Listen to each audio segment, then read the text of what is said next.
So today I want to share with you guys a little bit of this newsletter from historicprincewilliam.org. Now, this is a newsletter, an excerpt from a newsletter from 1991 by George Brown called The Indians in the Collision of Cultures. Now, the reason why I'm sharing this with you guys is because I keep saying that these, the towns that we now see, the cities, especially on the East Coast, they were already built before the colonists got here, and they just moved right they chased us out, killed us, whatever, and moved right into our homes.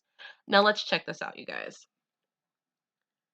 They're talking about before the arrival of the Europeans, the areas which is now Prince William County was occupied by two Indian tribes.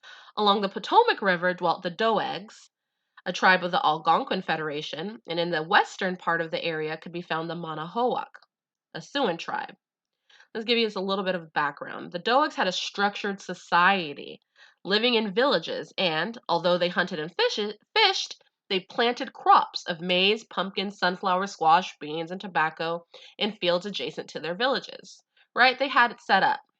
Now, listen to this. From John Smith's map and narrative, we know that the Doegs' main village was on the north bank of the Occoquan River, perhaps on the hill where the Lazy Susan restaurant is now located. Right? They've completely built shop, you know what I mean? To set up shop in our villages, right? Where the Lazy Susan restaurant is now located. Now let me take you guys down here. So it says the Manahoac, as we have mentioned before, left only an artifact or so to show that they lived in our county. But the Doegs left a heritage of some importance.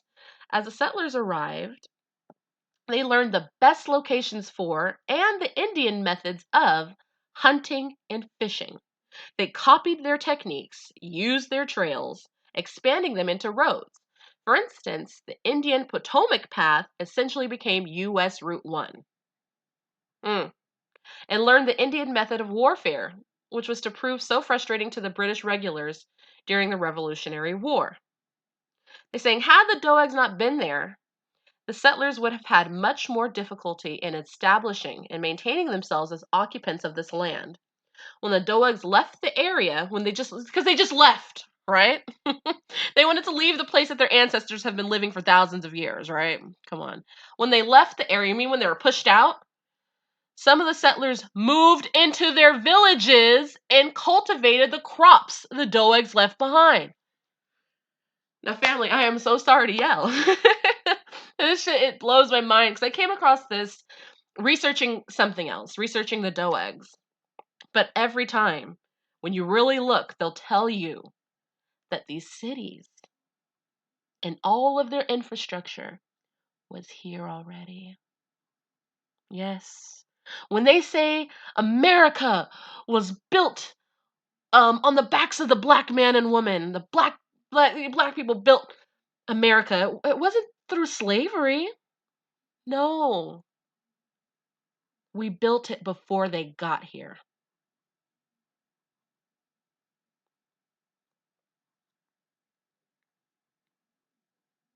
It's just that when they stole the land, when they pushed us off of our out of our villages and they took it over, the people who stayed behind were labeled black or Negro or colored. Were labeled that. But it really meant something when we didn't have a place to live anymore. When they've taken our land, when they've built businesses in our villages, and they turned our paths into their US Route Ones. You guys, I just wanted to leave you guys with this. So American Indian, American Negro, this is your country. That's what they're so scared. That's why they want to tell us we're from somewhere else. Because they know that they're living amongst sleeping giants. And one day we're going to wake up and remember, this was our city before they moved in here. All right.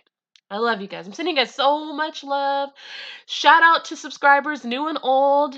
I love you guys so much. I hope you guys are doing okay out there with this craziness. I'm actually I'll do some more videos about that too. And I will talk to you guys soon. All right. Bye.